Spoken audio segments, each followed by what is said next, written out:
kita akan melihat ada sebuah bagian demi bagian yang bisa kita lihat maknanya gitu ya. Yang pertama kita lihat dari Pengkhotbah 9 ayat 11 sampai 12 dulu gitu ya. Jadi ada dua blok nih. Yang blok pertama adalah mengenai yang pertama itu prinsipnya apa? Prinsipnya aku melihat di bawah matahari kemenangan dalam sebuah perlombaan itu bukan siapa yang cepat, dan keunggulan perjuangan bukan untuk yang kuat. Jadi orang berjuang tuh bukan demi yang kuat. Apa istilahnya, survivor itu apa, ada istilahnya, sehingga akhirnya mereka yang kuat kayak di hutan, dialah yang akan menang, sehingga dia yang akan memiliki dunia ini atau menguasai semua alam. Survival of the fittest gitu ya. Tangguh Jadi atau apa Kak Riani yang maksudnya? kenapa Tangguh, tangguh ya? Iya, tangguh, ulet gitu ya maksud Kak Riani ya? ya, keberlangsungan hidup itu makhluk yang paling fit, paling kuat. Kalau di hidup ya, siapa yang kuat dia yang menang gitu. Nah, yang punya mental survivor of the fittest gitu ya. Jadi orang yang bisa tangguh, paling kuat, paling di dunia ini yang paling berhikmat, yang paling sehat, dia yang bertahan. Nah, akhirnya kan orang berpikir di masa pandemi ini seperti itu gitu ya. Siapa yang bertahan, siapa yang kuat, dia bertahan nih di pandemi ini sampai ngelewatin masa pandemi entah berapa tahun gitu ya. Nah, rupanya waktu duduk-duduk gitu ya, entah di bawah pohon yang rindang, si pengkhotbah melihat bahwa keunggulan hidup ini dan perjuangan ini bukan karena dia paling kuat, paling cerdas, paling bisa hidup bertahan sehat ya. Nah, ini prinsipnya.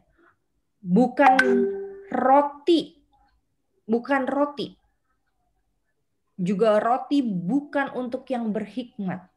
Jadi si roti ini yang makanan, roti itu hurufiahnya makanan, tapi secara God's message atau pesan Tuhannya adalah berkat-berkat yang diterima oleh orang itu bukan hanya untuk yang hikmat, bukan hanya untuk yang cerdas, dan karunia dari Tuhan bukan untuk yang cerdik cendekiawan atau berilmu saja.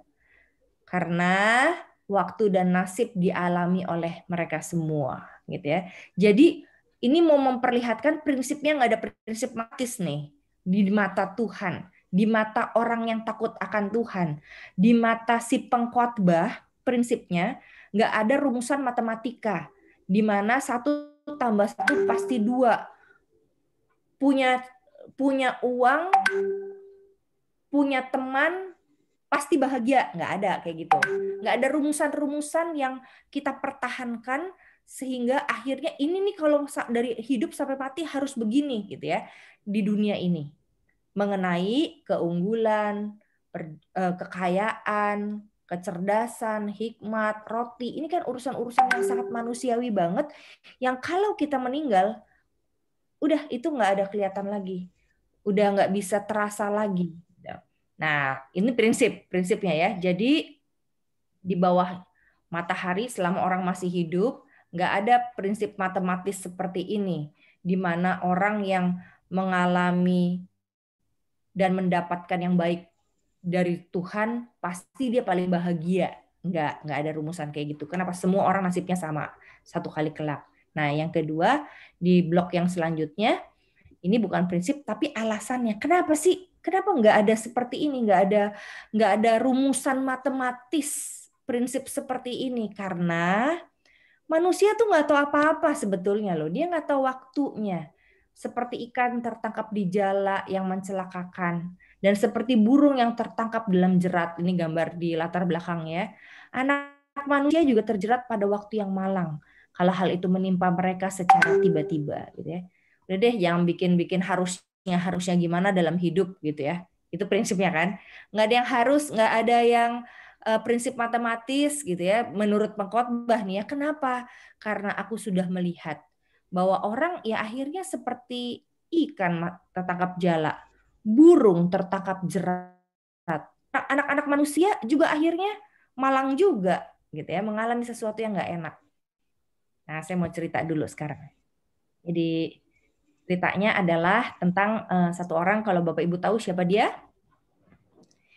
Namanya Steve Harvey.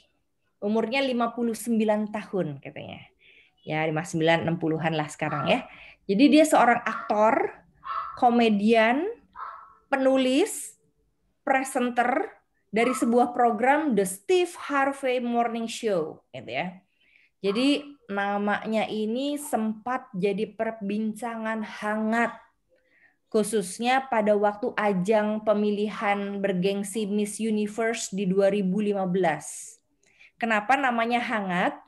Karena saat dia mengumumkan pemenang Miss Universe, dia salah nyebut. Waduh, itu mengerikan banget gitu ya, menghebohkan sekali. Nah, bukan hanya itu saja, tapi dia punya sejarah hidup yang menarik. Katanya baru-baru ini si Steve Harvey ini mencoba pekerjaan baru. Dia memberikan semangat, memotivasi orang-orang lain gitu ya. Dari mana? Bukan asal ngomong, tapi dia bicara tentang tragedi hidup dan kegagalan di masa lalunya sehingga dia menguatkan orang-orang yang mendengarnya, ditambah ini kan presenter dunia ya saudara. Nah, ditambah dia bukan hanya memotivasi orang, tapi dia menceritakan Tuhan Yesus. Menakjubkan ya. Dia juga nggak segan mengajak orang untuk berdoa. Kalau orang ragu imannya, ayo kita berdoa katanya gitu ya.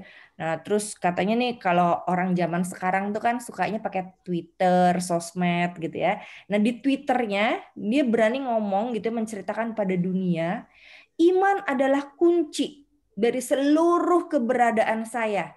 Bahkan kalau Anda nggak mempunyai iman, kata dia, milikilah harapan dan berdoa. Dia ngajak pembacanya tuh followernya lah gitu ya. Followernya itu berdoa yang ribuan itu, katanya dia, itu cukup untuk membiarkan Tuhan bekerja. Nah, yang kenapa saya ceritain si Steve Harvey, karena dia mengutip Pengkhotbah 9 ayat 11 ini. Dia meyakinkan orang gitu ya bahwa oke, nggak ada rumusan nih ya dalam kan terlihat di si Pengkhotbah 9 ayat 11 nggak ada rumusannya nih ya, orang semuanya juga nanti akhirnya mati juga gitu ya.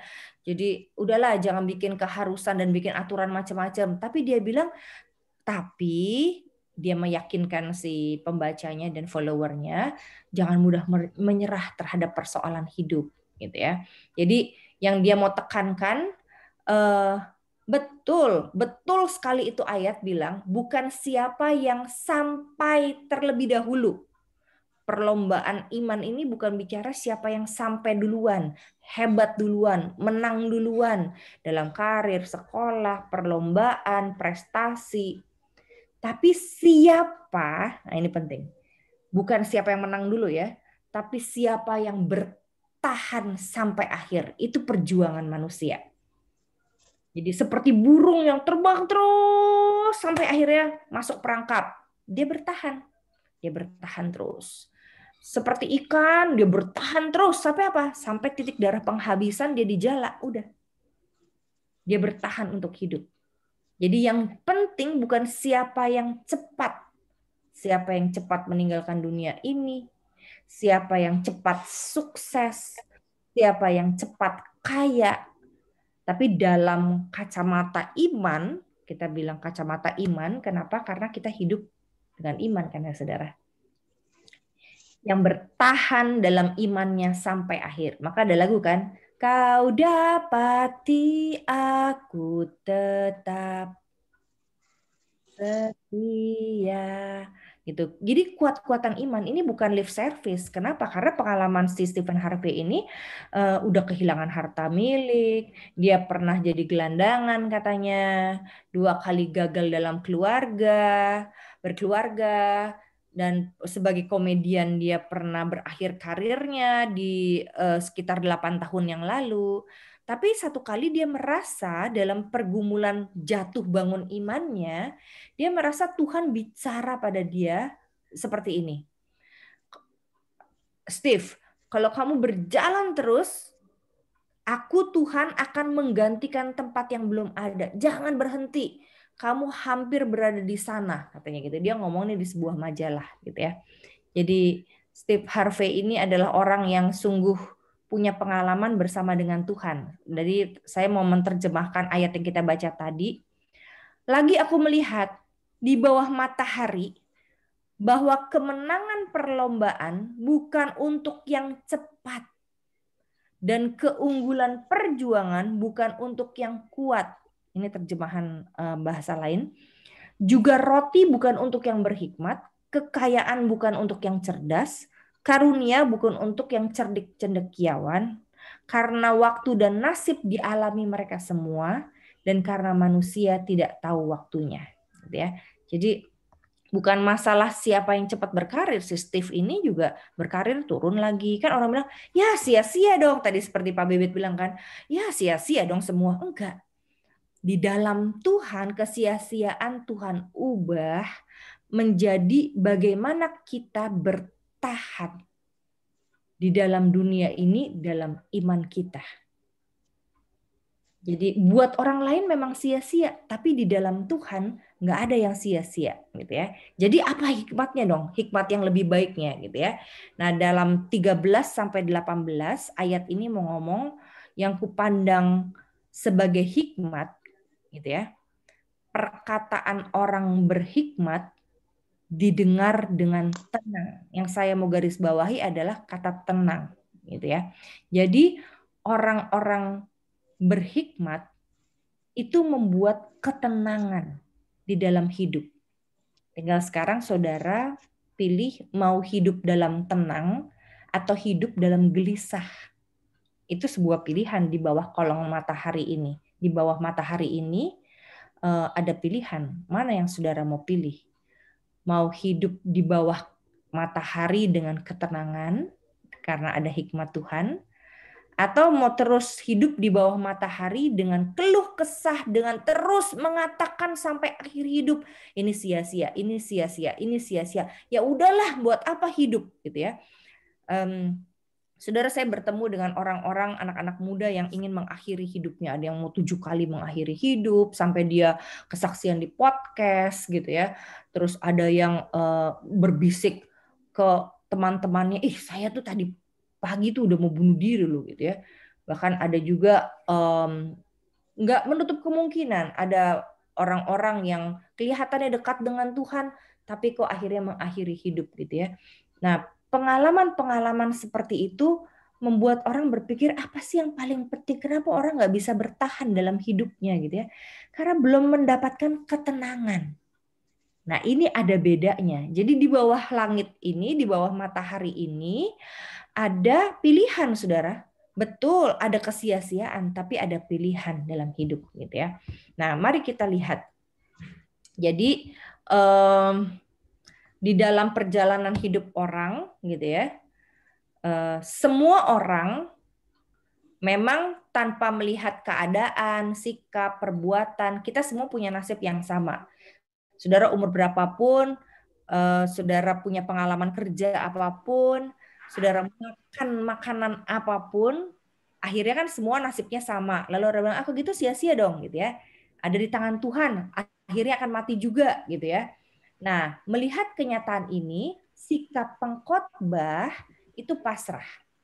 Pasrah tuh dalam kata lain di dalam Tuhan itu berserah, gitu ya. Nah, kalau gitu apa yang penting? Bagi manusia yang penting ternyata nggak penting di mata Allah. Nah, ini kan jadi sebuah pertanyaan ya.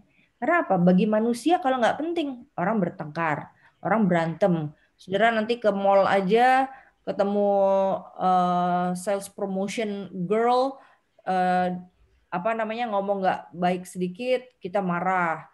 Kita telepon ke mana, orang nggak tanggapi dengan baik, kita marah. Kita beribadah atau kita pergi ke sebuah tempat pelayanan yang mana kita nggak seneng, kita kesel, kita bersitegang gitu ya. Di rumah pun terjadi kekerasan, apapun itu, atau di tempat kerja kita merasa seperti dikontrol oleh tempat kerja kita, sehingga akhirnya nggak pernah berhenti selesai bekerja gitu ya. Jadi pengkhotbah nih, lihat nih, orang akan ngalamin putaran yang sama seperti roda gitu ya.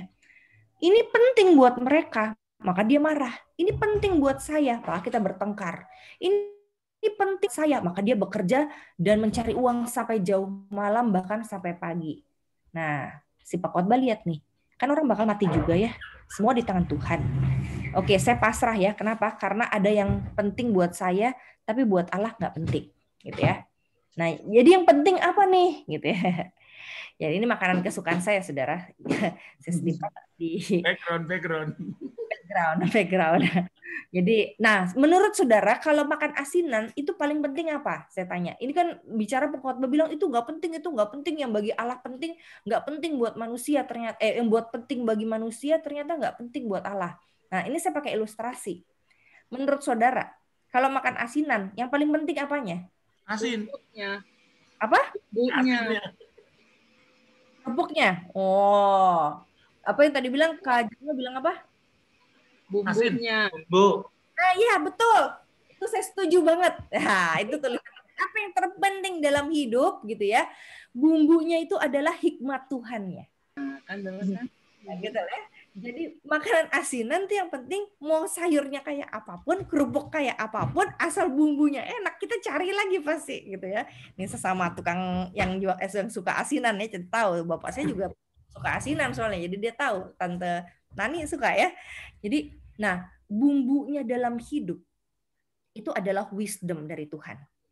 Jadi ibaratnya tuh sayurnya mau nggak terlalu seger, kerupuknya garing, atau kerupuknya melempem gitu ya. Yang penting bumbunya tuh apa? Yang membuat itu semua menjadi enak gitu ya. Nah, bumbu hidup kita, ini ya, kata kuncinya bumbu hidup kita. Bumbu hidup kita itu dapat dari mana? Kalau bumbunya basi, bumbunya itu rasanya nggak enak orang bikinnya, itu kan hasil buatan ya. Nah, hikmat Tuhan juga hasil buatan manusia yang diberkati oleh Tuhan. Kalau kita makan makanan yang nggak enak, bumbunya asinan yang nggak enak, sayur-sayuran yang nggak seger misalnya gitu ya, tapi bumbunya enak, kita bilang ini saya mau beli lagi. Sama dalam perjalanan hidup kita, mungkin hidup kita bisa nggak enak, seperti sayuran-sayuran ini bisa layu, bisa nggak enak, bisa busuk. Tapi kalau kita punya hikmat Tuhan yang mengolah semua perjalanan hidup kita di bawah matahari ini, maka kita dapat hikmat yang abadi gitu ya. Atau hikmat yang dalam judulnya apa tuh? Apa? Hikmat yang unggul. Hikmat yang unggul. Apa yang paling unggul dalam perjalanan hidup kita? Ya hikmat. Hikmat yang unggul itu apa? Hikmat yang melihat dengan kacamata Tuhan. Gitu ya. Nah, ini hikmat dengan kacamata Tuhan tuh begini. Kita ada di benak kita nih ya. Oke, kematian itu kan begitu kelam ya. Nggak ada apa-apanya dalam kematian. Oke, hikmat Tuhan apa? Kebalikannya kalau nggak ada kematian, kebalikan dari kematian adalah hidup. Oke, hikmatnya adalah ada bagi dua, yaitu kematian nggak ada apa-apa, dan ada kebalikannya yaitu saya punya hidup. Nah, kalau saya ada hidup, ada kematian. Kalau kematian nggak bisa apa-apa, maka dalam hidup ada sesuatu yang bisa apa-apa, bisa saya lakukan. Maka sekarang kematian saya nggak bisa apa-apa, nggak bisa ada yang saya tambahkan. Jadi saya perlu isi. Kalau yang hidup ini kan saya bisa lakukan sesuatu, ya berarti hikmat Tuhan adalah kalau mati kan nggak bisa apa-apa ya. Oke, kalau hidup masih bisa saya bikin apa-apa. Kalau gitu, mana yang bisa saya lakukan sekarang? Yang bisa saya kerjakan? Ya kalau saya hidup. Jadi kalau gitu, selama hidup apa yang saya lakukan? Mengisi, jangan kayak orang mati, diam aja, bengong aja, menghitung-hitung hari kapan mati, ya kan? Mendingan saya isi hidup ini. Nah itu hikmat, saudara. Nah hikmatnya apa? Bagaimana mengisi hidup yang menikmati? Menikmatinya apa? Nah ini katanya si pengkhotbah. Ada orang yang menikmati pesta, suami istri, kerja, pengetahuan gitu ya. Nah, tapi bagaimana nih? Apakah kita menikmati kuasanya atau kita menikmati wisdom-nya? Nah, ini yang kita mau renungkan bersama gitu ya. Gimana cara mengisinya nih dengan wisdom? Apakah hanya menikmati pesta pora, kayak pakai baju tuh baju luar aja gitu ya?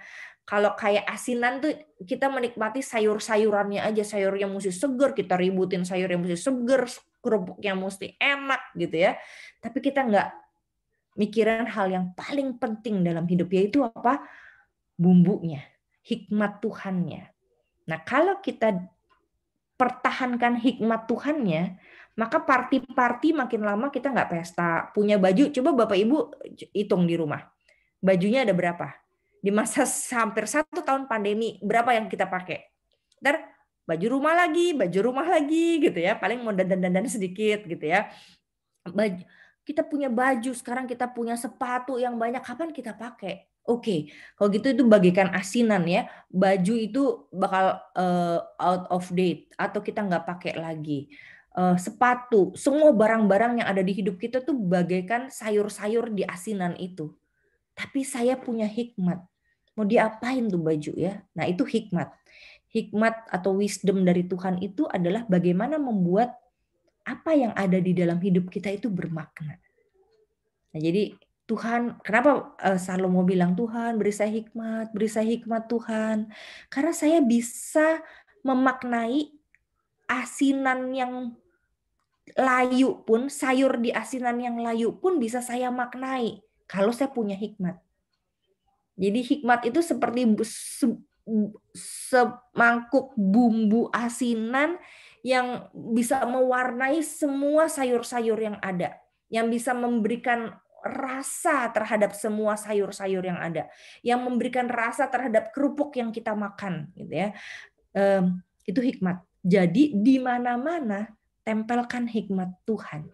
Jadikan hidup, mengisi hidup dengan bermakna. Apa yang kita perlukan, saudara? Nah, ini ada pilihan-pilihan, gitu ya. Misalnya di dalam bacaan kita ya, saudara mau pilih yang mana? Ini hikmat. Memilih itu, memilih yang terbaik dari pilihan yang baik, itu hikmat. Nah, dalam perjalanan hidup nih ya, misalnya saudara dan saya, ini ada seorang di ceritanya ya, di tadi Pengkhotbah 9 ayat yang ke-14. Ada 14-15, ada seorang miskin berhikmat dan dengan hikmatnya menyelamatkan kota karena ada raja yang menguasai kota itu. Tapi nggak ada orang yang ingat orang yang miskin itu. Oke ya. Saudara mau pilih jadi orang yang mana? Lalu versus ada tuh orang-orang yang berkuasa berteriak-teriak di kota di antara orang bodoh tapi tidak ada hikmatnya. Nah, terus kan si pengkhotbah nyuruh kita membandingkan dan melihat ya. Kalau hidup bermakna, saudara merasa hidup bermakna sebagai apa nih?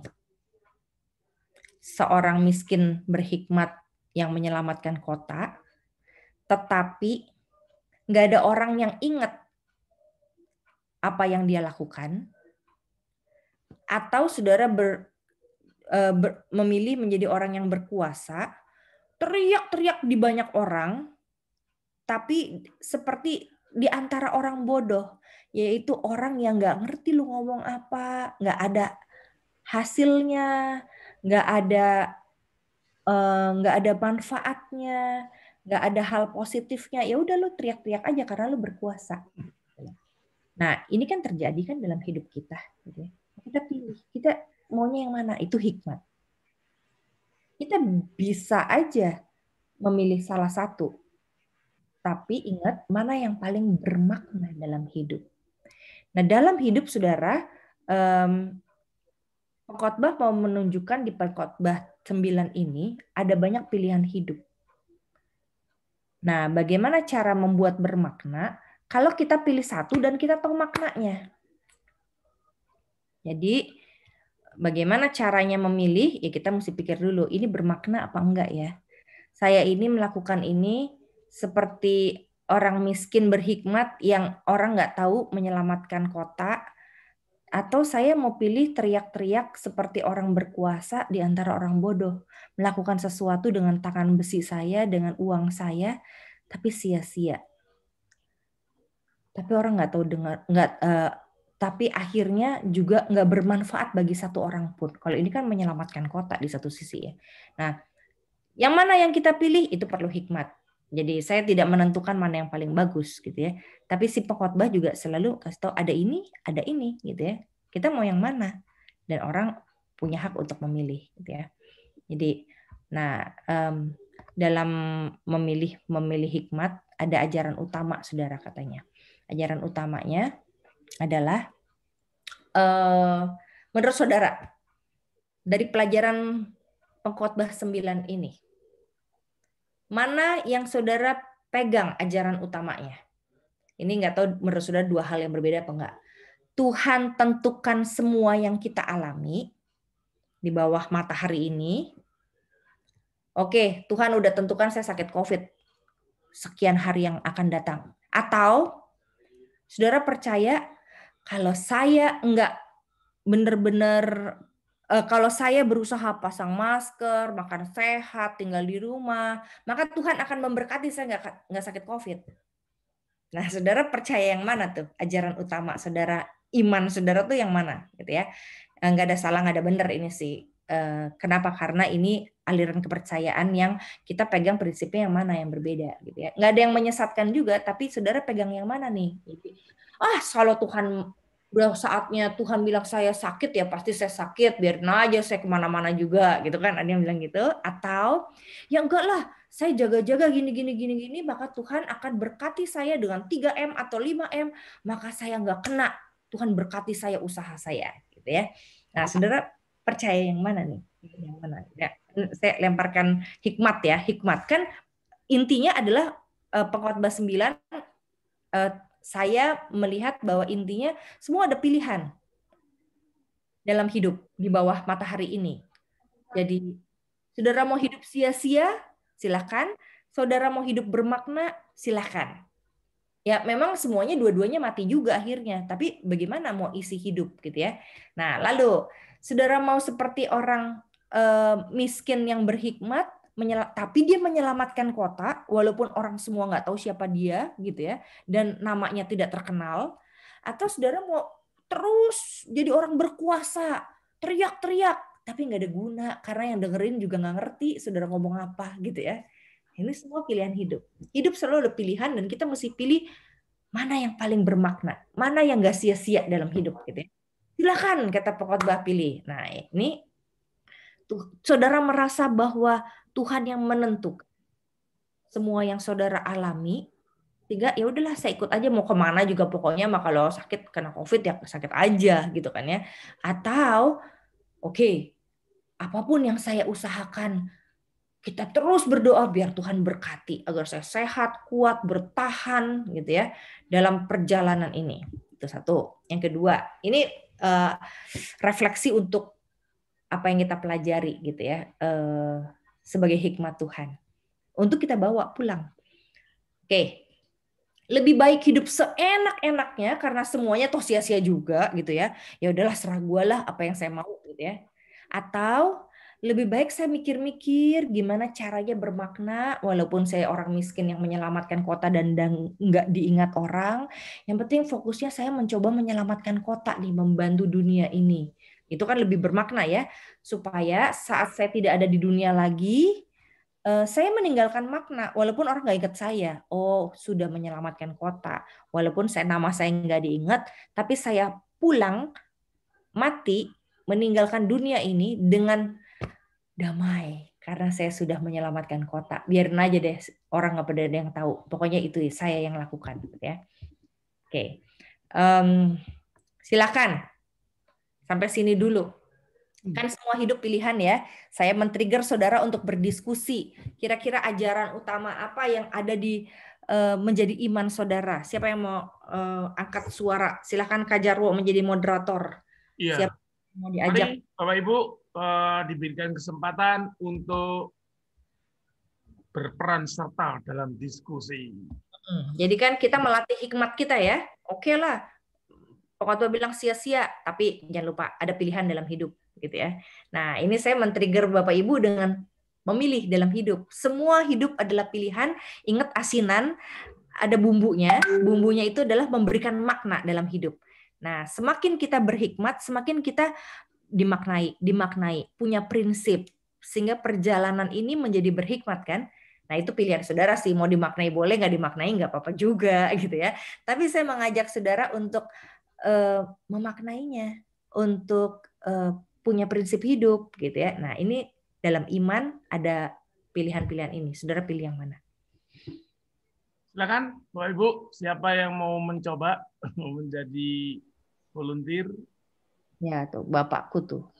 Pak Ari, silakan Pak Ari. Ya, begini, saya teringat di Mazmur 36 ayat 9. Di dalam terangmu, aku melihat terang. Jadi dalam terang firman Tuhan yang satu ini, kita melihat terangnya di firman Tuhan yang lain. Karena apa? Karena hikmat itu dari Tuhan. Ya, itu yang pertama. Yang kedua, ada kuncinya tadi. Tenang, berhikmat. Nah, dengan tenang dan percaya, di situ terletak kekuatanmu. Tenang dulu. Kalau kita tenang dan percaya, kita terjerat nih. Terjerat oleh jerat burung misal gitu ya. Tenang aja.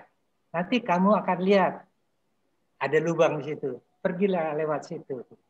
Itu tenang dan percaya. Terus terletak kekuatanmu. Kekuatannya itu begini. Bukan kekuatan kita. Kita berlari-lari tidak mengenal lelah, berjalan tidak mengenal penat dengan kekuatan Tuhan. Berlari-lari tidak mengenal lelah dengan kekuatan Tuhan. Itu percaya juga kan? Yesaya 40 ayat 30. Jadi semua ini kita perlu berhikmat, perlu berpegang sepenuhnya kepada firman Tuhan, kepada kepercayaan penuh kepada Tuhan, tetapi otoritasnya itu, yang menentukannya itu Tuhan. Jadi percayanya itu penuh lagi. Nah, gitu. Terima kasih Pak Ari. Jadi tunggu. Jadi pilihannya nomor 1 ya, Pak Hari. Tuhan tentukan semua yang kita alami, percaya penuh gitu. Dan Tuhan berkati semua usaha. Jangan Pak Hari gitu dong. Pilihan nomor 1 ya Pak Bi gitu loh.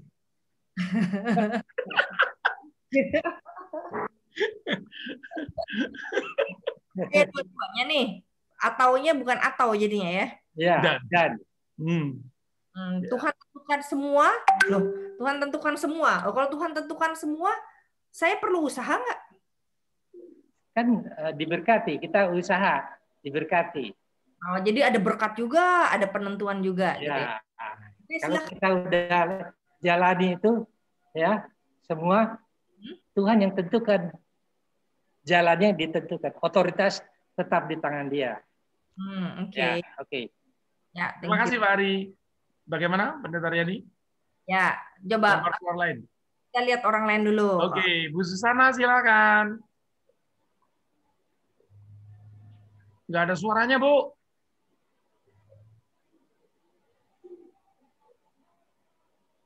Tidak ada suaranya. Sudah unmute sih. Oh iya, kenapa ya? Iya. Oh, Bu Susana sering mengalami nggak ada suaranya. Oh, Pak Yakub. Iya. Pindah ke tempat Pak Yakub. Silakan, Bu. Enaknya kalau bersisian begitu ya. Gitu ya. Ya, trouble pindah sebelah gitu. Mana Pak Yakub? Ini. Pak Yakub, siap menerima Ibu Susana. Di-unmute, Pak Yakub. Itu. Silakan Bu Susana. Saya cerita dikit ya. Silakan Bu. Waktu saya di jaga cucu di Amerika, nah si cucu yang paling besar itu udah masuk ke sekolah minggu untuk yang anak-anak yang ya boleh dikatakan beginners pisan. Mulai sekali. Nah, saya suka ikut sama dia masuk ke dalam ruangan di mana mereka duduk-duduk. Nah, kebetulan pada hari itu mereka disuruh menghafal satu ayat. Ayatnya tuh diambil dari Kolose. Kolose berapa ya? 3 nomor 23 atau gimana? Pokoknya bunyinya, in everything that you do, do it as if it is for God. Oh, oke. Jadi kalau kita berbuat sesuatu yang bermakna tetapi tidak dihargai oleh orang lain, maka kita tidak usah sedih, karena kita lakukan ini untuk Tuhan. Itu yang saya ingat dari menghadiri.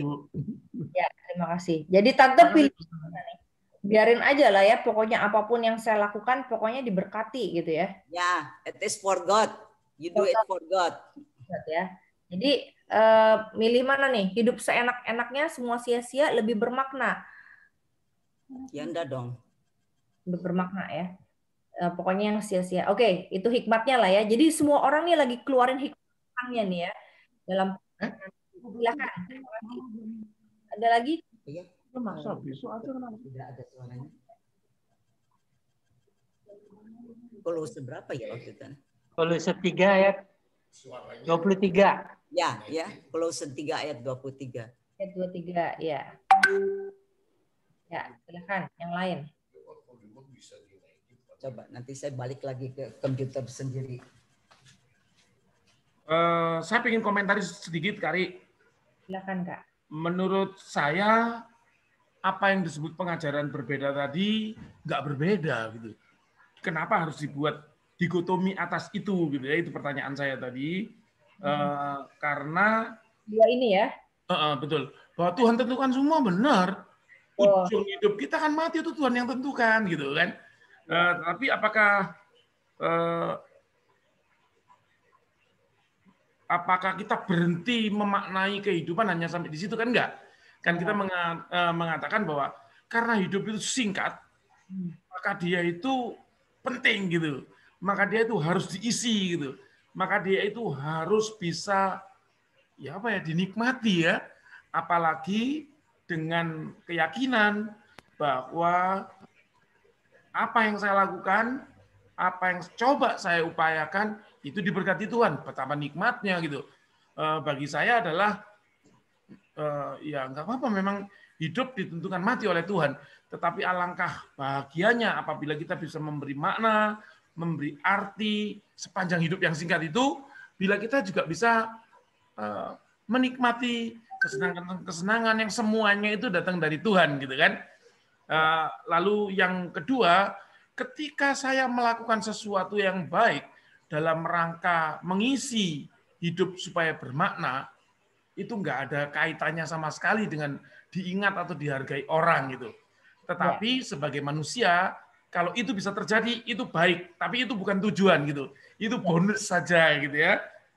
Sehingga kalau melakukan sesuatu yang baik, lalu tidak dikenang, ya tidak apa-apa gitu. Lebih baik, itu jauh lebih baik gitu ya, daripada seolah-olah berkuasa, GR gitu, tapi betul-betul cuma dikenang dan dihargai, ya buat apa gitu. Begitu, Kari. Thank you, Kak. Thank you. Oh ya, oke. Thank you banget. Jadi Kakak lebih pilih, nggak apa-apa tuh, jadi orang yang seperti ilustrasinya pengkhotbah ya. Oh iya, saya menghayati itu dalam hidup. Kenapa? Saya menghayati itu dalam hidup, saya menjalani itu dengan ikhlas. Oke. Ya, yang lain? Pak Yosef, Sigmund Freud, ayo, apa namanya, unmute dulu Pak. Ini saya mau tes suara saya kedengaran sekarang. Kedengaran tidak? Kedengaran, Bu. Oh, oke. Oh, jempol Pak Yakub. Pak Yosef, silakan. Ya, kalau saya yang ini mana tadi ya? Yang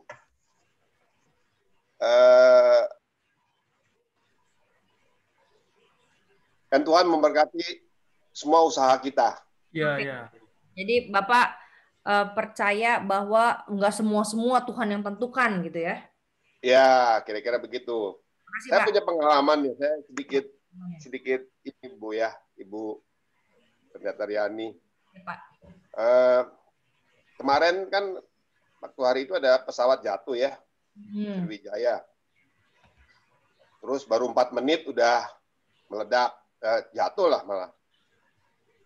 Itu bisa dialami oleh setiap orang. Tadi saya lihat di TV, ada orang Kristen juga, ibunya nangis-nangis karena anaknya itu salah satu korban dari pesawat itu. Teman yang saya ini, dia sedihnya tuh sampai dia bilang, dia masih hidup, ayo cepat berenang ke pinggir. Gitu. Itu buat saya sangat menyentuh itu ya, gitu kan. Terus dia berkata begitu, gitu kan. Sampai akhirnya saya berpikir, saya bertanya sendiri pada diri saya sendiri. Tapi akhirnya saya berhikmat. Saya harus tanya kepada Tuhan, ini kenapa begini ya, sampai ada orang begitu. Terus saya juga akhirnya mendapat, ya mungkin yang Lazarus yang mati ya, terus bisa hidup kembali, gitu kan. Saya bilang sama Tuhan, apa saya berbicara sendiri ya sama Tuhan, apa mungkin begini? Padahal secara ini kan nggak mungkin, orang udah bilang udah pasti hancur lebur gitu kan. Iya. Ya, jadi itu kasus itu buat saya tuh sangat menyentuh. Terus akhirnya kayak Tuhan memberi jawaban. Nggak tahu jawabannya itu benar apa enggak. Saya mau tanya juga sama Ibu Pendeta Riani. Ada di firman juga dibilang kan ada yang pekerja-pekerja yang ketimpa bangunan pada mati semua ya.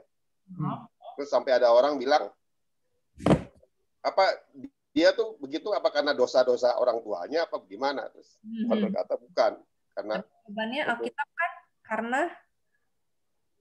ya ada yang di mana ya, saya lupa di ayat mana yang orang ketimpa dari menara terus pada mati semua orang-orang pekerjanya. Terus ada orang bertanya, dia mati kayak mati konyol itu apa karena dosa-dosa dia atau dosa orang tuanya? Terus ya, Tuhan berkata bukan, karena itu memang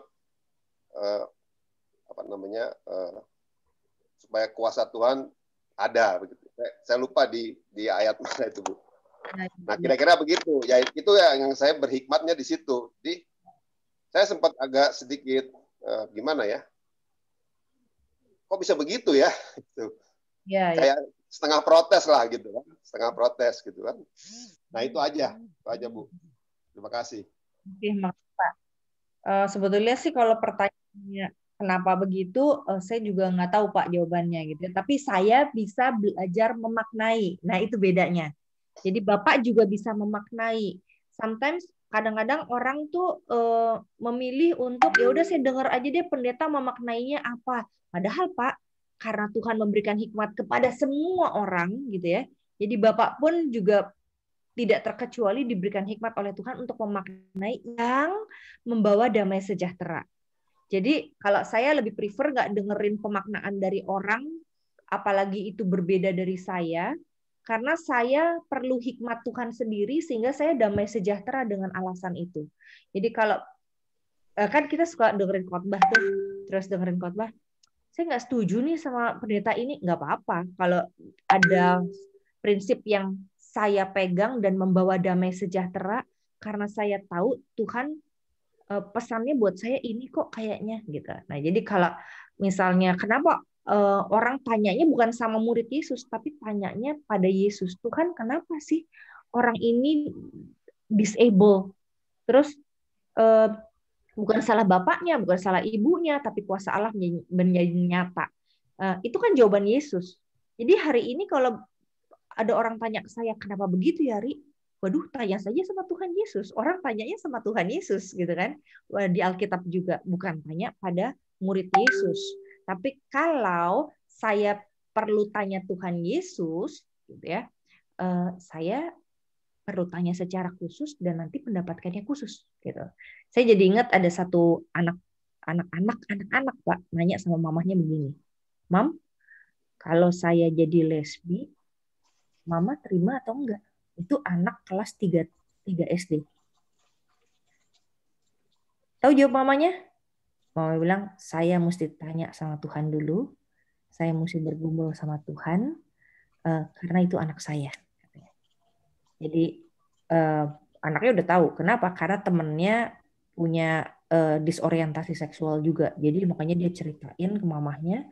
Terus anak itu nangis-nangis terus kerjanya di sekolah karena nggak ada orang yang mau terima dia. Jadi dia bilang, kalau saya kayak gitu, mama terima saya atau enggak? Gitu kan.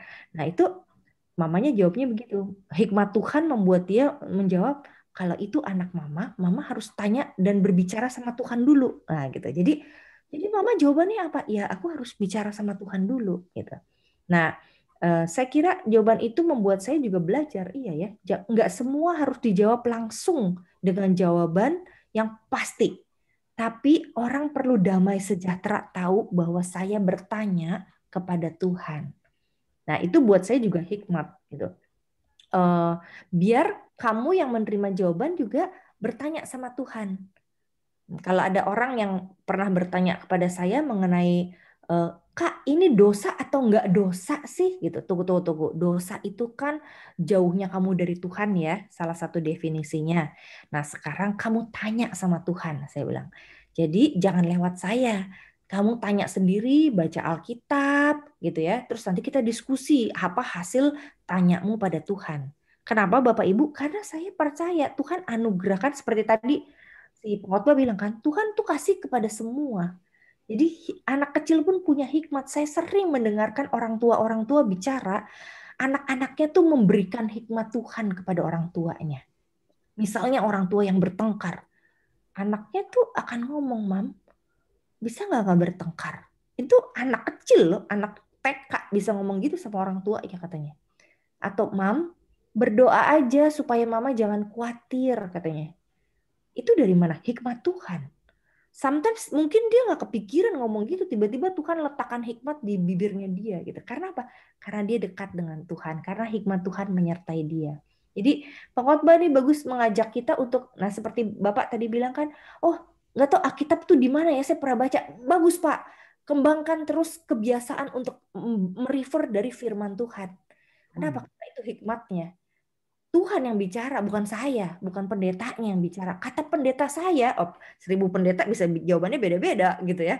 Tapi kata Tuhan, setelah saya bertanya pada ini, bertanya pada itu, membaca Alkitab, saya damai sejahtera, Tuhan maunya begini. Atau Tuhan katanya begini gitu ya. Salah, nggak apa-apa. Nggak apa-apa, coba lagi gitu ya. Pengkhotbah bilang kan nggak apa-apa, semua orang jatuh bangun, coba lagi. Oh ternyata salah penangkap pesan Tuhan gitu ya. Jadi kembali minta hikmat Tuhan. Kalau buat saya begitu, Pak.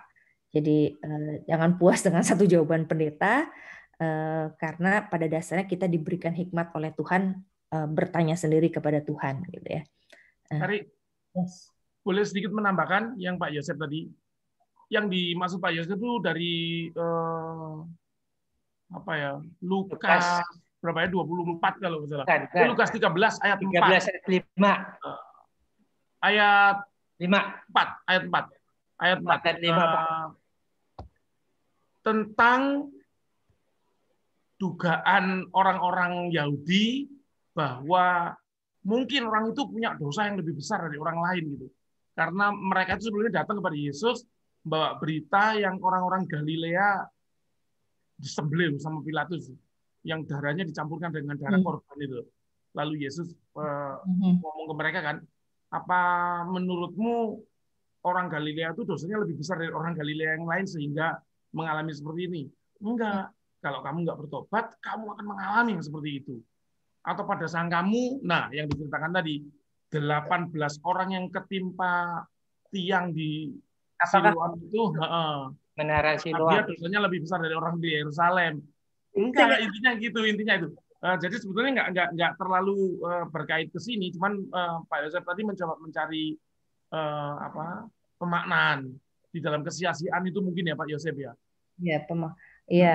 Pertanyaannya kan gimana tuh menjawabnya? Apakah orang yang ketimpa itu dosanya lebih besar atau gimana gitu kan ya? Yesus jelas nggak ngomong itu kan? Iya, nggak bicara itu Pak. Ngomong tentang pertobatan Yesus kan? Nah, maksud saya kalau misalnya saya tanya, kalau saya sendiri pribadi, "Ih, itu kan apa ya Tuhan ini?" Oke, saya tanya sendiri sama Tuhan, nggak tahu Tuhan pemaknaannya apa gitu ya. Jadi kembali saya mengajak untuk kita, oke, saya tanya sendiri sama Tuhan. Misalnya saya nggak tahu jawabannya karena skenario dan pikiran Tuhan gitu ya, rancangan Tuhan gitu. Karena saya kaitkan dengan ini Bu, dengan tragedi yang Sriwijaya itu, ada ibu yang dia tetap berharap bahwa anaknya itu masih hidup, harus berenang. Coba berenang terus sampai jadi iya. Betul saya jadinya. Saya akhirnya, wah ini gimana nih ya? Kok bisa begitu ya? Saya kira-kira begitulah. Terus itu kan sebenarnya fenomena biasa dalam tahapan apa ya, grieving ya Kak ya, yang deny itu masih dalam tahap deny kan, tidak menerima kenyataan itu gitu. Nanti lama-lama kan selesai sendiri Pak Yusuf, menerima, terus akhirnya berdamai, terus akhirnya ya sudahlah, memang itu kejadian gitu. Jadi tahapannya selalu seperti itu orang-orang yang berduka itu. Pertama menolak dulu. Dalam banyak hal saya menghadapi kenyataan itu langsung. Bu Linda yang seperti itu aja nggak bisa nerima kematian bapaknya. Bahkan setelah 1 hari loh, dia yakin jangan dibalsem. Bapak itu sebetulnya masih hidup, kayak gitu-gitu loh. Itu kan tahap deny ya dalam grieving itu gitu. Iya. Iya. Paham. Terima kasih Bu, terima kasih Pak Jarwo. Oke Pak Yosep. Bapak Ibu yang lain silakan. Mbak Rini. Mbak Rini. Halo Pak Jarwo. Monggo. Berdialog dengan Bu Pendeta Riani. Aku mungkin kalau ditanya ini, aku jawab yang nomor ini. Lebih baik bermakna supaya saat tidak di dunia lagi, ada makna bagi yang ditinggalkan. Oke. Itu Kak, kalau aku ditanya ya. Jadi betul tadi Kak Riani bilang, apapun yang Tuhan inginkan dalam kehidupan kita, ya yang Tuhan mau adalah kita berhikmat itu. Jadi dalam segala hal, dalam perkataan, keputusan, pemikiran, saya lebih memilih minta hikmat dari Tuhan supaya kita tidak salah melakukannya. Itu Kak Riani. Ya, Kak. Jadi bermaknanya setidaknya buat saya gitu ya. Saya sendiri damai sejahtera melakukan itu Kak, saat kita hidup bermakna. Ya. Terima kasih Kak. Ada yang lain lagi? Saya. Mari Bapak Ibu yang lain silakan. Kalau saya mah, Pak Yagub silakan Pak Yagub. Di pertanyaan yang pertama, pilih yang kedua, Tuhan memberkati semua usaha kita. Tapi akhirnya ya Tuhan yang menentukan apa yang terjadi ya. Tapi Tuhan memberkati usaha kita, bukan Tuhan udah netapkan kamu nanti begini, apapun yang kamu lakukan, bukan begitu. Ya. Dan yang kedua tentu saja yang lebih baik bermakna ya. Bermakna tuh bukan artinya tidak enak loh. Bisa enak-enak tapi bermakna. Iya betul Om. Jadi, itu pendapat saya. Thank you banget. Ya, gitu kan, tetap enak. Kalau kita nolong orang gitu berhasil pertolongan itu kita senangnya luar biasa. Sendiri sudah mengalami gitu ya. Iya. Thank you banget. Oke. Bapak Ibu. Hari.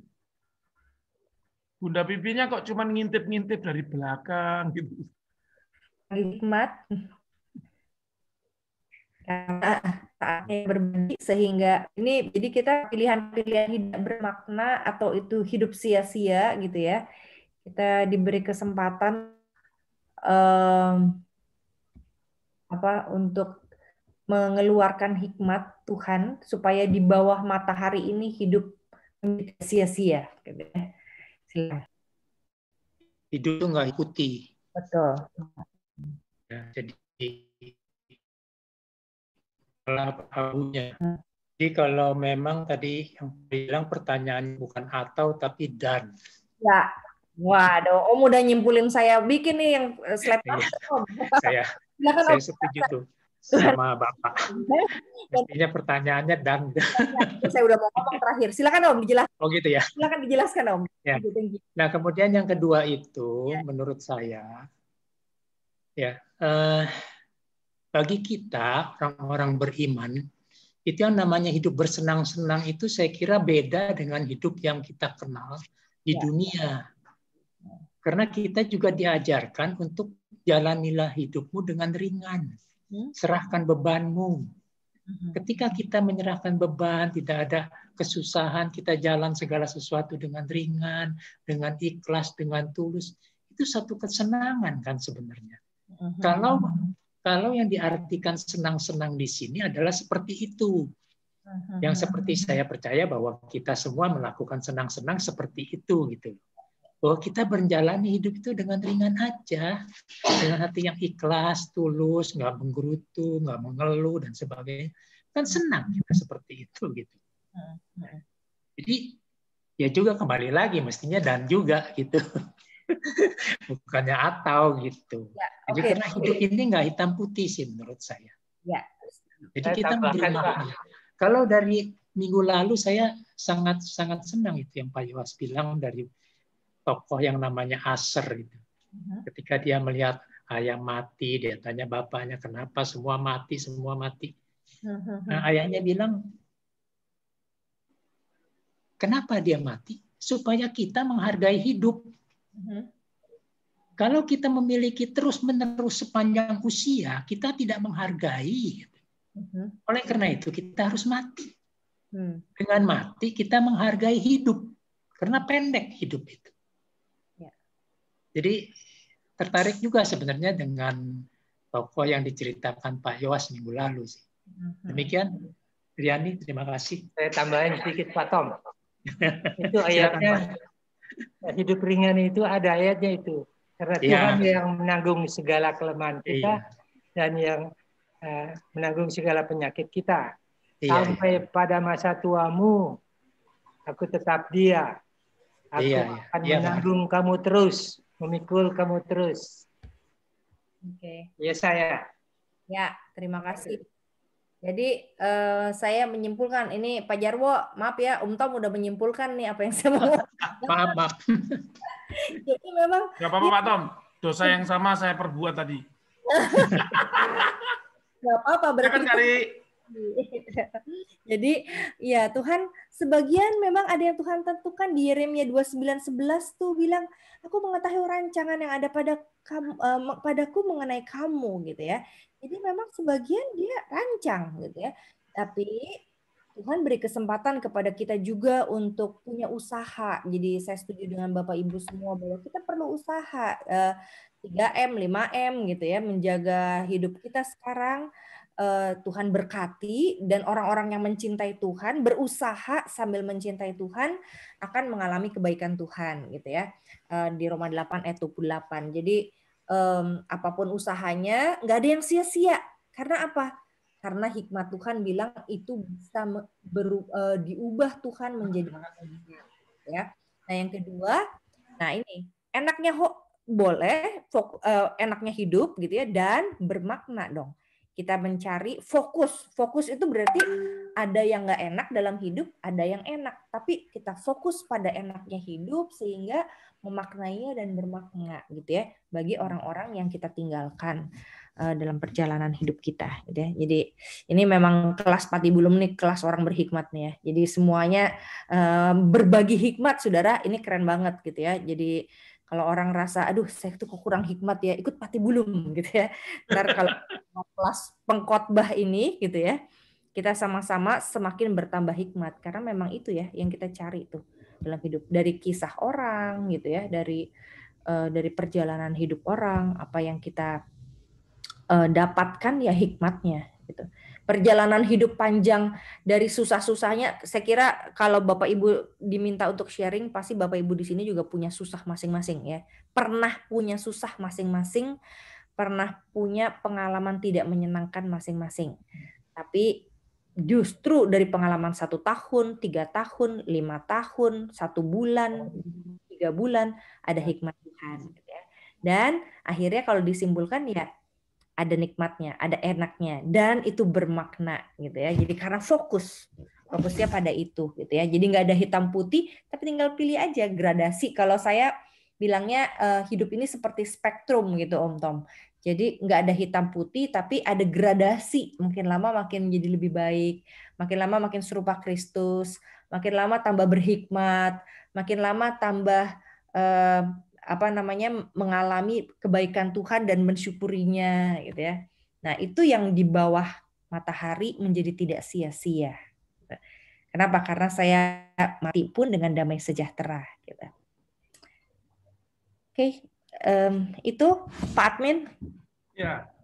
Terima kasih Pendeta Riani untuk membawakan hikmat unggul tadi. Bapak Ibu, kalau ada pertanyaan atau meminta penjelasan lebih atau sharing atau apapun yang bisa menambah nilai bagi kita, silakan.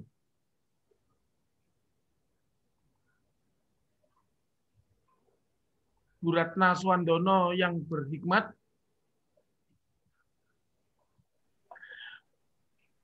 Ibu, adakah pertanyaan? Kelas 6, Bu Ratna kelas 6. Halo? Ya, gimana? Siapa ya? Sandra, Pak. Oh, Kak Sandra silakan. Bu Ratna siap ya? Kak Sandra silakan. Oh, ya. Maaf, saya tertarik dengan yang tadi dari Yeremia itu. Katanya Tuhan tentukan sebagian. Bukan ya, seluruhnya, tapi sebagian ya. Ya, jadi dia menggunakan kata rancangan, Kak, bukan rencana. Kalau rencana kan details ya. Kalau details itu kan, oh iya si Riani besok akan ke GKI Pondok Indah. Nah, itu Tuhan yang merencanakan. Nah, itu berarti terlalu details, nanti akhirnya kita jadi robot nih. Belok kanan, belok kiri gitu ya. Semua udah saya yang tentukan gitu ya menurut Tuhan. Tapi kalau Yeremia bilang, aku mengetahui rancangannya. Rancangan berarti kan big picture-nya gitu ya. Kenapa? Karena dia mau bilang tuh sesuai Roma 8 ayat 28. Rancanganku adalah damai sejahtera. Rancanganku adalah hari depan yang penuh pengharapan di Yeremia 29:11 gitu. Jadi aku merancang, kalaupun kamu ngalamin yang nggak enak, itu bukan rencanaku loh gitu. Clear ya berarti. Kenapa Kak? Itu kehendak sendirinya ada di situ ya. Iya, iya. Sebagian free will-nya gitu ya. Iya. Ya, termasuk ketika Israel di zaman Yeremia itu mengambil pilihan untuk menjauh dari Tuhan dan akhirnya mengalami akibat, yaitu dia dijajah oleh bangsa lain, gitu ya, menderita. Nah, itu kan bukan rencana Tuhan, mereka menderita. Tapi di tengah-tengah rencana Israel yang menjauh dari Tuhan, ada rancangan yang baik, yaitu aku kasih kamu perubahan dan pertobatan. Rancanganku baik kan? Maka aku kirim lagi Yeremia. Aku kirim lagi pengharapanmu, nanti akan ada penyelamat gitu ya. Nah, itu Tuhan merancang yang baik dengan memberikan yang baik di dalamnya. Maka tadi fokuslah pada yang enak, yang baik maksudnya gitu. Gitu Kak? Satu hal lagi. Gitu Kak Sandra. Iya Pak. Satu hal lagi boleh ya? Oh boleh. Silakan. Saya orang-orang selalu mengatakan ya kalau ada sesuatu yang baik atau seperti diberkati atau apa, orang selalu bilang, oh itu rancangan Tuhan, itu memang Tuhan sudah tentukan. Tuhan gitu. Baik. Kalau yang tidak baik atau gimana, kalau orang bilang, oh Tuhan izinkan. Jadi bukan Tuhan yang rancang atau gimana itu. Kenapa begitu ya Pak Bubannya? Jadi orang tuh biasanya tuh ngambil dari kisah Ayub, Kak. Jadi kayak Ayub kan si Tuhan kan ceritanya berdialog tuh sama si jahat gitu, sama si iblis. Dia bilang, Tuhan, aku lihat Ayub tuh orangmu dia takut banget akan Tuhan. Tapi coba aja kalau dia ngalamin yang jelek gitu, dia tetap bisa nggak takut akan Tuhan? Boleh. Jadi kayak saya izinkan kamu itu, tapi jangan ambil jiwanya, gitu kan? Nah, jadi orang bilang, oh izinkan, gitu orang pikir. Tetapi yang perlu menjadi pertanyaan lanjutan, Kari, apakah orang yang mengatakan, oh ini rancangan Tuhan ketika dia mengalami hal yang baik, Itu apakah pertanyaan dia kedua ya? juga menyadari bahwa kualitasnya itu sama dengan ketika terjadi hal yang buruk pada dia. Rancangan Tuhan itu kan damai sejahtera ya. Lalu kemudian ada detail-detail yang melibatkan melibatkan free will kita. Kadang-kadang orang hanya ngomong, oh ini rancangan Tuhan, kosong gitu, baik gitu, gak menghayati gitu. Cuman ngomong supaya lebih puas saja secara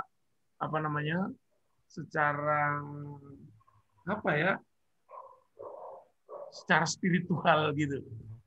Tapi yang seimbang adalah ketika menyadari bahwa apa yang baik dan buruk yang terjadi dalam hidupnya, rancangan Tuhan selalu baik bagi dia. Nah, free will dia kadang-kadang membuat itu menjadi lebih baik atau menjadi lebih buruk gitu. Mungkin gitu kali ya. Ya. Jadi kalau orang suka bilang, oh ini udah kehendak Tuhan lah gitu ya. Saya ngalamin kayak gini. Sebetulnya kehendak Tuhan itu kan Roma 8 ayat 28 ya. Tuhan mengubah menjadi kebaikan. Bukan kehendak. Apakah itu kehendak Tuhan? Saya mengalami patah hati. Tuhan yang menghendaki, kesannya kan Tuhan jahat banget gitu kan ya. Menjatuhkan hati saya. Tapi kalau Tuhan bisa mengubah apa yang kamu alami itu menjadi kebaikan. Jadi saya ada hal baik. Apa hal baiknya di tengah yang tidak baik ini? Sama nanti ada hal baik di tengah sukses saya. Apa maksud Tuhan ya di tengah sukses saya ini? Malah bisa kebalik. Orang yang ngalamin hal baik tidak melihat kebaikan jadi buruk dia. Orang yang mengalami yang buruk dia melihat kebaikan jadi memaknainya menjadi positif. Makanya disitulah guna hikmat si pengkhotbah gitu. Makasih Bu Pak Jarwo. Ya Kak Sandra, terima kasih Kak Sandra, terima kasih Pendeta Riani. Bu Ratna sudah siap? Silakan Bu Ratna. Terima kasih Kak Riani, terima kasih Pak Jarwo. Setelah makin lama makin mendengarkan tambahan gitu, makin lama makin mendalam. Jadi saya senang sekali ikut Patibulum malam ini. Satu hal yang saya ingin tambahkan, kalau statement tadi yang awal, Tuhan tentukan semua yang kita alami, itu memang benar karena Tuhan punya otoritas dan manusia itu apa gitu ya. Manusia itu debu, uap, yang sebentar kelihatan hilang gitu. Tapi memang Tuhan itu punya otoritas. Dan saya juga percaya bahwa Tuhan memberi semua usaha kita. Karena dalam ayat katakan belajarlah kepada semut, berarti kan harus ada usaha. Jadi Tuhan akan memberkati kalau kita mau berusaha. Dan apapun nanti hasilnya itu Tuhan yang menentukan. Dan saya percaya banget bahwa apa yang dirancang Tuhan itu baik. Jadi itu membuat hati kita tuh tenang gitu ya. Jadi tetap berusaha. Jangan sampai setelah ngomong Tuhan yang menentukan semua terus males-malesan gitu kan nggak boleh. Jadi tetap ada usaha dan Tuhan memberkati usaha kita.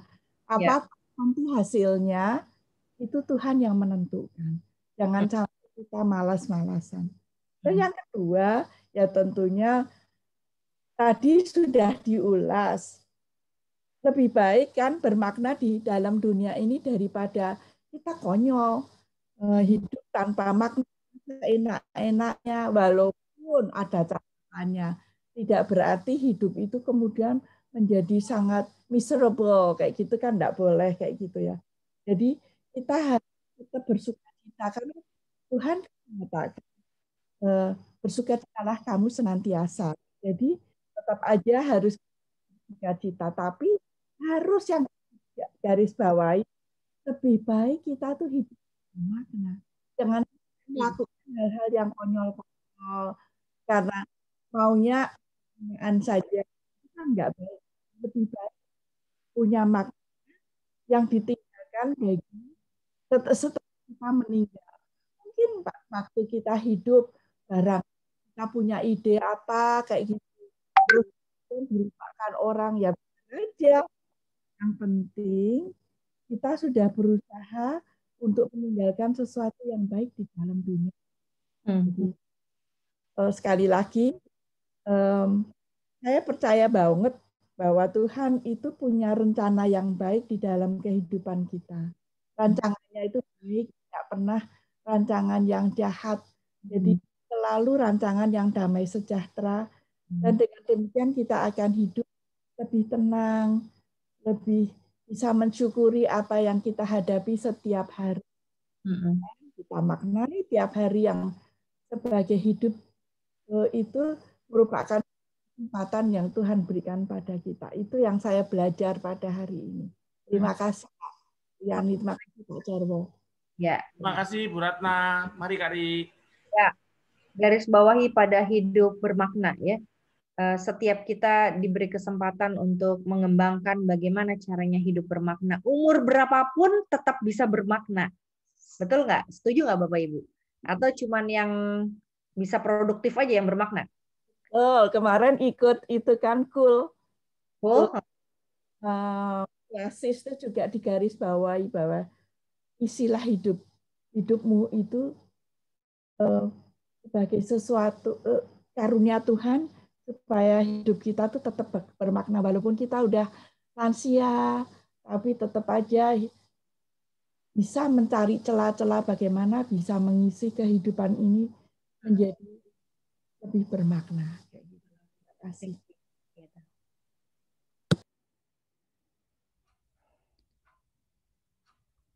Silahkan. Kita akhiri. Terima kasih untuk Bapak Ibu yang telah memberikan berbagi hikmat. Kak Jarwo kan nih hilang. Kayaknya punya saya Kari, apa namanya? Iya. Buruk. Saya nggak bisa denger. Semua freeze. Oke. Ini bocor. Iya, saya bisa dengar Kari putus-putus. Silakan Kari. Oke. Ya, Bapak Ibu, ada lagi Bapak Ibu yang mau berbelahkan supaya kita hidup bermakna.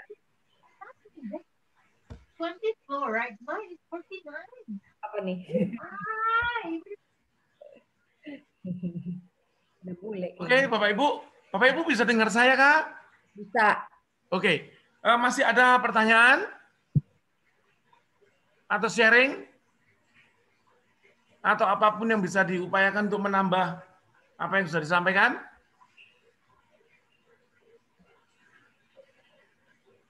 Kalau tidak, ya Pak Yusuf silakan. Kamu nanya lagi, cuman ini nggak tahu berhubungan dengan topik kita nggak hikmat. Nggak usah dipikir, tanya aja dulu. Ya, pada Ibu Pendeta. Jadi di ayat 18, 9 ayat 18, itu ditulis, hikmat lebih baik daripada alat-alat perang. Tetapi satu orang yang keliru dapat merusakkan banyak hal yang baik. Maksudnya di situ, tetapi satu orang yang keliru dapat merusakkan hal yang baik. Saya mau tanya ya, Yudas itu masuk di sini nggak ya? Dia keliru nggak? Itu aja Bu, saya mau tanya. Kayaknya. Secara hurufiah sih dia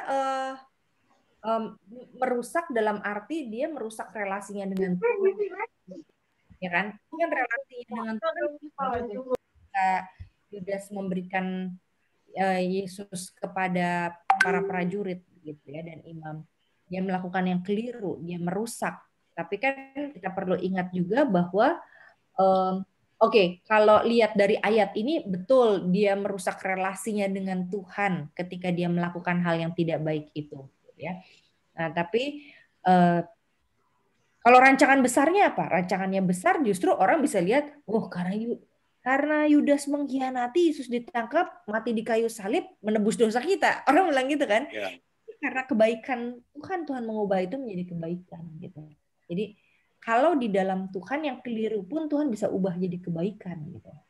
Saya sih lihatnya gitu. Ya, betul. Terima kasih Pak. Mantap. Mengingatkan. Ya.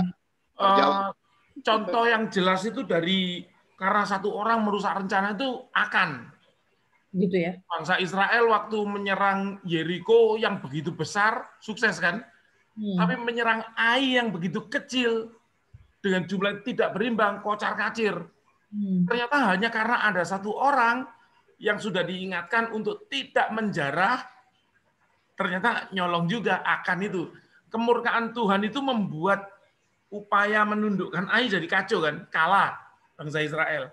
Sampai akhirnya dikoreksi, Akan dihukum mati. Lalu Ai baru ditaklukkan. Kayak gitu kan? Nah, mungkin dalam keseharian, contohnya sekarang mungkin nggak bisa didapatkan ekstrim-ekstrim gitu.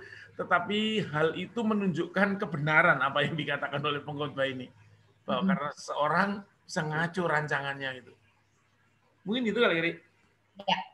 Ya, Pak. Tuhan bisa ubah. Orang bikin jahat apapun gitu ya. Selama Tuhan masih bisa terus berkarya dan ada dunia ini, dia masih bisa mengubah itu menjadi kebaikan. Thank you, Kak. Ada lagi, Bapak Ibu? Bapak Ibu, ada yang lain? Kalau tidak, kita pakai prinsip yang seperti Pendeta Boni. Kalau tidak ada pertanyaan, jangan diada-adakan. Terus kemarin Pak Yowas juga bilang, Pak Jaroni kelihatannya ngepas-ngepasin supaya jam 9 nih. Iya. Mari Bapak Ibu, ada yang lain? Bentar, saya search. Okay. Ya. Pak David? Pak David. Sebentar, Kari. Pak David biasanya punya pertanyaan. Malam, Dr. Riani. Silakan, Pak David. Kalau pengkhotbah ini kan kita tahu dari Salomo ya. Bahwa enggak usah ditegas-tegaskan gitu, Pak. Di dalam beberapa kali pembahasan kita mencoba untuk menerima yang menganggap itu Salomo ataupun yang bukan. Soalnya dari kalau saya perhatikan ya, kalau kita tahu hikmat itu adalah permulaan takut akan Tuhan, ya. Berarti Salomo pada awalnya kan takut akan Tuhan, tapi pada akhir-akhirnya karena dia menyimpang, akhirnya kan mempunyai istri dengan dewa-dewa yang lain, akhirnya kan dia tidak takut akan Tuhan. Nah, perjalanan ini kan ada suatu proses mungkin ya, Pendeta Aryani ya. Kita juga sebagai manusia, ya ada yang pertama kita, oh iya saya takut akan Tuhan nih untuk berhasil, ya. Karena sesuatu perjalanan tertentu mengakibatkan kita menyimpang, ya. Atau kita tetap mengikuti Tuhan, tetapi bukan mendapatkan hal yang baik, tapi kegagalan gitu. Nah, ini penyebabnya apa ya? Kalau minta boleh dijelaskan, Pendeta Aryani. Oke, sekali lagi Pak David. Jadi penyebab dari Salomo itu kan karena dia tidak ikuti daripada takut akan Tuhan, dengar-dengar akan Tuhan, akhirnya kan dia gagal. Dan Salomo gagal. Ya kan. Nah sekarang kita dia sebagai manusia nih mengikuti takut akan Tuhan. Ya. Tetapi bukannya berhasil tapi gagal gitu. Bisa mencapai kegagalan. Pertanyaannya? Pertanyaannya apakah kita salah jalan mengikut Tuhan dengan tidak seturut, hanya asal-asalan? Ya, atau ya memang kita tidak dengar-dengaran akan Tuhan gitu. Kadang-kadang kan kita yang sebagai manusia ini akan ada logika. Ya.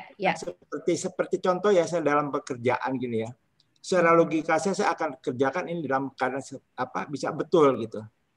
Ya, walaupun saya sudah berdoa atau apa, ya, tapi tiba-tiba bisa aja miss gitu. Ya. Kok kenapa salah ya gitu. Ya, ngerti. Nah, itu bisa dijelaskan nggak ya, Pendeta Riani? Saya menggunakan Mazmur 1, Pak, Pak David.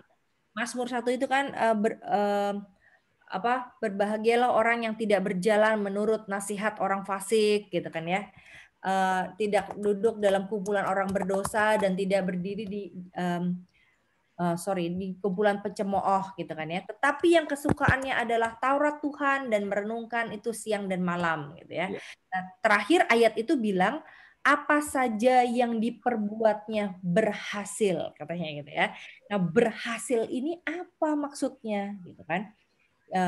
Nah, perlu dalam konteks kita mengetahui kata berhasil itu setiap orang punya definisi yang berbeda.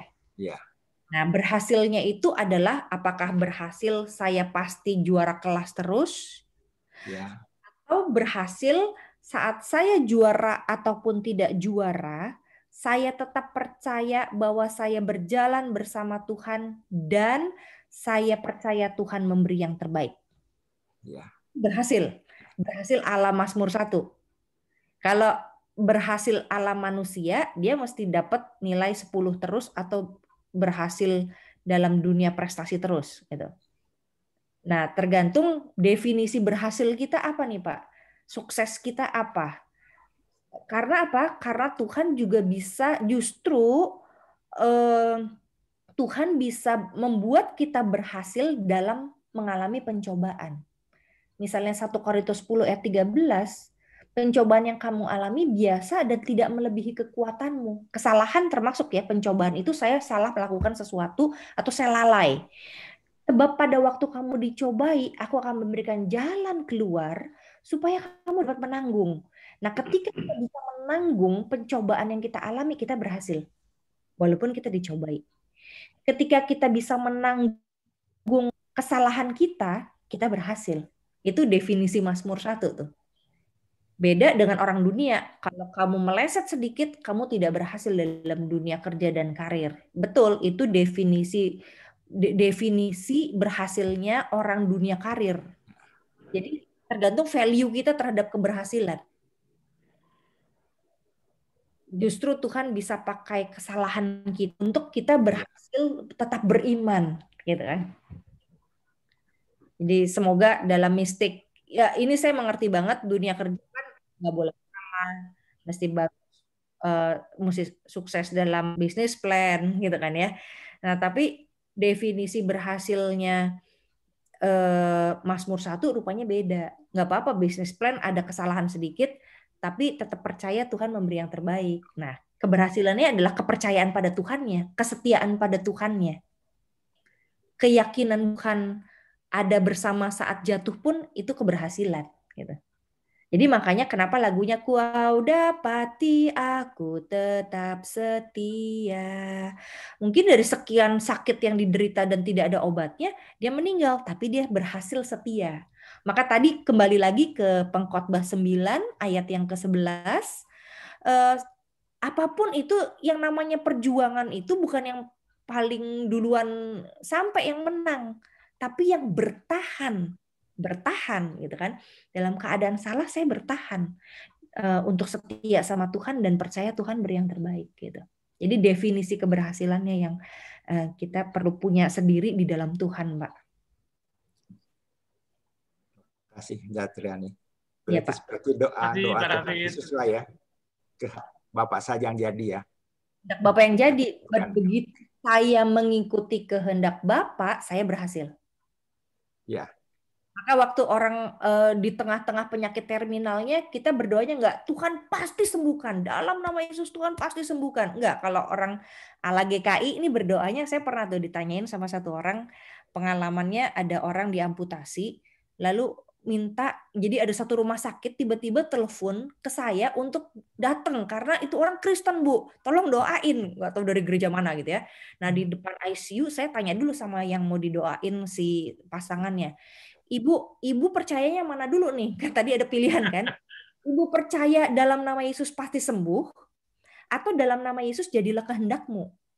Kalau ibu maunya percaya dalam nama Yesus pasti dan harus sembuh, saya cariin pendeta lain, saya bilang gitu. Saya bilang, bener, saya ngomong gitu sama dia. Tapi kalau ibu sedia untuk bilang jadilah kehendakmu di dalam nama Tuhan Yesus, saya doakan supaya ibu damai sejahtera mengalami berbagai keputusan Tuhan. Kan jadilah kehendak Tuhan. Nah, ibu alirannya mana nih Bu? Kristennya, saya bilang gitu. Jadi saya akan doakan supaya Bapak sembuh gitu. Tapi jadilah kehendakmu kan, gitu kan ya. Terus akhirnya setelah deal seperti itu, ibu itu pikir-pikir, ya udahlah Pak, Bu, nggak apa-apa didoain gitu. Ya udah, saya baru masuk kan, karena saya nggak kenal ibu itu gitu kan. Waktu saya masuk, saya berdoa, Tuhan, gimana nih Bapak seperti ini gitu kan ya. Amputasinya sudah sampai sekaki paha gitu kan. Terus dalam keadaan tidak berdaya di ICU. Saya bilang biar Tuhan sendiri yang jagai dan sebagainya. Kalau Tuhan izinkan, Tuhan sembuhkan. Kalau Tuhan, yang penting saya minta Tuhan angkat penderitaannya, gitu kan. Nah, saya nggak tahu Tuhan angkat penderitaannya dengan cara apa, dengan cara memanggil pulang atau menyembuhkan, gitu kan. Ya gitu. Jadi itu iman kita, Pak, iman aliran kita tuh. Jadilah kehendakmu, gitu ya. Dalam segala keadaan Tuhan ada, Tuhan bekerja, Tuhan baik, Tuhan memberi kebaikan, gitu ya. Jadi dalam gagal dan berhasil bisnis, Tuhan bisa ubah jadi kebaikan. Amin. Terima kasih, Pendeta Dani. Saya mau tambahkan sedikit ya. Mau menambahkan? Ya. Silakan. Begini, ada dua orang yang terakhir itu yang kita harus secara keseluruhan mengenal firman Tuhan. Yaitu tadi yang dikatakan oleh Pak Yosef itu Yudas. Wah, nggak ampun tadi ya. Yang kedua, Saul, Raja Saul. Ya, itu dia terakhir jatuh itu. Nah, kita perlu lihat apa yang dilakukan itu.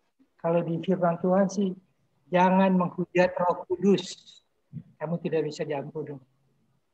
Ya mungkin dia melawan Tuhan dengan apa? Jadi angkat jadi raja. Dia mempersembahkan korban, mestinya imam, dia mempersembahkan. Dia juga bertanya pada kebencian Tuhan itu, pada roh peramal. Nah, Yudas juga mengkhianat. Jadi secara keseluruhan seperti Salomo, oh dia masih tetap setia, ya. Jadi tidak jatuh dia, ya. Jadi kita perlu integral itu adalah hikmat Tuhan, sumbernya adalah Tuhan, hikmat adalah Tuhan sendiri. Terima kasih. Ya, makasih Pak. Makasih Papi. Saya pengen sedikit koreksi yang Pak Hari, yang Salomo ya. Bukan berarti kesalahan Salomo itu lebih rendah dari Saul dan Yudas loh. Pak, Tuhan tidak menghancurkan Salomo dan tidak menghancurkan Israel karena Daud loh. Putus-putus ya Bu. Aduh iya. Putus Jarwo. Saya kadang-kadang ketendang tadi Pak. Pengalaman yang membuat kami sendiri merasa kecewa atau sebaliknya merasa bahagia bahwa setiap peristiwa itu kami membutuhkan hikmat yang akan memberikan rasa pada pengalaman itu dan berkat.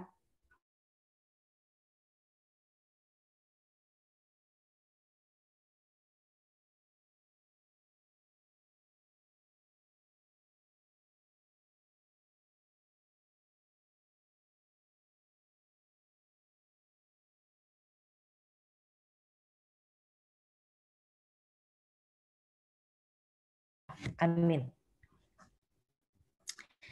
Ya, Bapak Ibu, saya ini mewakili Pak Jarwo. Sorry, saya ketendang.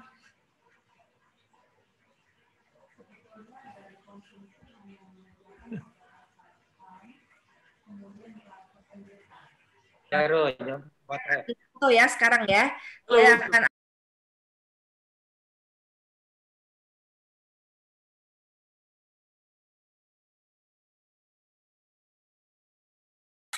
Oke, halaman 1, 2. Oke.